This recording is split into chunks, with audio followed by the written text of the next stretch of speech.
Hello everyone, welcome to Vicar David's 60-second slot.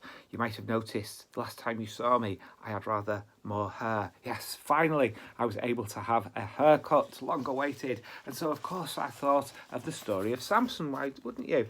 Whose haircut led to not only his destruction, but the destruction of the Philistines, the enemies of the Israelites as well.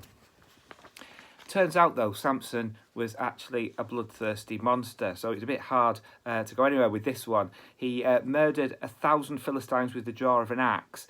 He tied together the tails of 100 foxes, put torches in them, and sent them onto the Philistines. And finally, he destroyed not only himself, but we're told more Philistines than he'd ever murdered in his life before, which was itself a considerable number. So where do you go with the story of Samson? Well, not only that, Samson actually belonged to a group called the Nazarites who dedicated themselves to God by abstaining from alcohol, by not having their hair cut, by not going near anything unclean, such as a body as they would have imagined, and not gambling. Well, he broke all of those. He had his hair cut eventually because he was so drunk. His Philistine wife was able to get to his secret. He murdered all those people, and he delighted in telling riddles that no one could solve for bets. And he ended up destroying not just all those Philistines, but himself as well. But maybe that's the point of the story.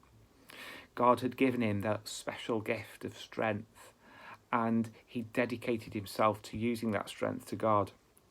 And Samson, as one of the judges, the leaders of Israel at that time, like all the rest of them, is a tale of moral degradation and going against God's will. And maybe that's the point of the story.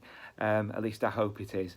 That if we go against God's will, we end up not only committing negative, often destructive acts, but destroy ourselves along with that in the process. Thank goodness my strength does not lie in my haircut. Thank you for watching, and God bless.